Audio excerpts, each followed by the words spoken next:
Commandant, tous nos systèmes de propulsion sont HS. On va devoir se poser en urgence sur la planète Artemia. Ok, envoyez un SOS à notre vaisseau de secours. Brrr, cette planète fait froid dans le dos. Roby, il est temps d'aller explorer les environs. Comme vous voudrez, monsieur. Salut la team et bienvenue sur Jeux Conseil. Aujourd'hui, je vais vous parler d'un jeu simple, mais pas simpliste, avec une interaction forte, très thématique, et surtout avec beaucoup de tension. Un jeu qui nous amène sur une autre planète, où nous allons devoir survivre en attendant les secours. Allez, c'est parti!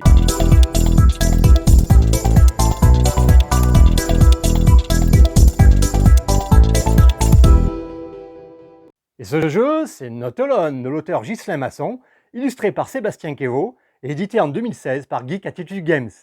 Le jeu a bénéficié de deux extensions, Exploration et Sanctuary, qui apportent de la diversité sur les lieux, les cartes et sur certains mécanismes du jeu de base. Dans Not Alone, vous incarnez soit un rescapé d'un atterrissage forcé, appelé les traqués, soit la créature de la planète. L'objectif de la créature est d'assimiler les traqués avant que les secours n'arrivent pour les sauver. Pour éviter cela, les traqués vont devoir faire preuve d'imagination et d'intuition. Et ça ne va pas être facile pour eux de survivre dans cet endroit hostile. Je sais pas vous, mais on dirait qu'on nous observe. Allez, on va voir ça ensemble! Et voici la table de Not Alone, avec le jeu de base, sans extension. La mise en place a été faite avec la face du plateau, choisie par la créature. Les pions secours et assimilation sont positionnés sur le nombre exact de participants. Ici, ce sera donc 5, puisqu'il y a 4 traqués et la créature. Comme indiqué dans le livret de règles, en fonction du nombre de traqués, les cartes lieux ont été placées dans la réserve. Ici, 4 traqués, donc 3 cartes nouveaux lieux de chaque type.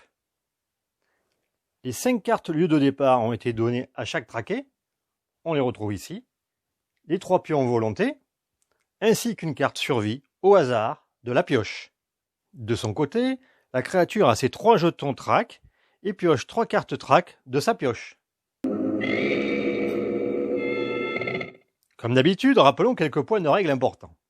Les cartes lieux ici sont adjacentes horizontalement et verticalement, c'est-à-dire par exemple que l'antre est adjacente aux cartes la jungle et le marais, et que la jungle est adjacente à l'antre, à la rivière et à l'abri. Chaque carte track de la créature ne se joue qu'au moment de la phase indiquée, ici en phase 3. Et la créature ne peut jouer qu'une seule carte track par tour, sauf cas particulier. Si un symbole cible ou Artemia est présent sur la carte, la créature pose le jeton correspondant sur une carte lieu de son choix. Pour les traqués, chaque carte survie se joue uniquement pendant la phase indiquée, et chaque traqué ne peut jouer qu'une seule carte par tour. Les effets des cartes track et survie jouées lors d'une même phase, comme ici en phase 3, sont résolus dans l'ordre dans lequel elles ont été jouées. Si les cartes sont jouées exactement en même temps, c'est la créature qui décide de l'ordre de résolution. Une précision pour les cartes survie, détecteur et esquive. Leurs effets s'appliquent uniquement au traqué qui les a joués. À la phase 1, exploration, les traqués peuvent communiquer entre eux, mais obligatoirement à voix haute, et rien ne les empêche de lancer de fausses informations pour leurrer la créature. Important, pour chaque traqué qui lâche prise à cette phase, le pion assimilation est avancé d'une case. À la phase 2, track, la créature peut poser plusieurs jetons track sur un même lieu. Bien sûr, cela réduit ses chances de trouver un traqué, mais cela peut être très fort si elle y arrive. À la phase 3, résolution, les traqués dévoilent en même temps leur carte lieu. Puis, on résout toujours en premier les traqués sans jetons track sur leur lieu, en commençant par le traqué à gauche de la créature. Exemple ici, où les traqués ont dévoilé leur carte lieu.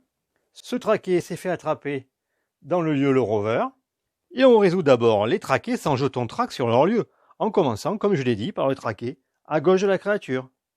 Cas particulier en fin de partie, où les pions secours et assimilation se trouvent à une case de la victoire.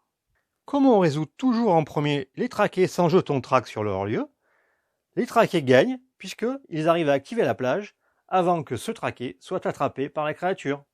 Au lieu d'utiliser le pouvoir d'un lieu joué, un traqué peut reprendre en main une carte lieu de sa défausse. Cela peut être très utile sur les lieux la plage et l'épave qui ont leur pouvoir limité à une fois par tour.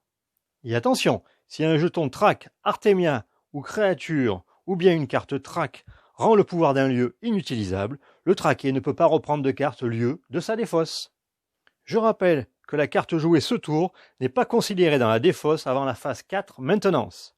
Très important, si le jeton créature est présent sur un lieu exploré par un traqué, celui-ci perd un pion volonté et la créature avance son pion assimilation, quel que soit le nombre de traqués attrapés sur ce lieu.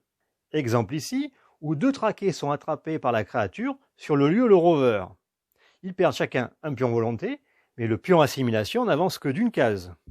Idem si pendant cette phase, plusieurs traqués perdent leur 3e point de volonté, le pion assimilation n'avance que d'une seule case et pas d'une case par traqué. À la phase 4 maintenance, chaque carte lieu jouée doit être défaussée face visible devant chaque traqué. Ensuite, la créature remonte toujours sa main à 3 cartes track. Et n'oubliez pas d'avancer le pion secours d'une case. D'ailleurs, il est préférable que ce soit toujours la même personne qui avance le pion secours, afin d'éviter son oubli. Concernant les traqués, ils doivent avoir suffisamment de cartes lues en main pour limiter les possibilités de la créature. Si ce n'est pas le cas, comme ici, il peut être intéressant de résister à la phase d'exploration pour récupérer 2 cartes lieu contre un point de volonté. De même, s'il ne reste plus qu'un seul point de volonté à un traqué, il est souvent préférable de lâcher prise pour tous les récupérer, ainsi que tous ces cartes lieu bien sûr. En contrepartie, le pion assimilation avancera d'une case.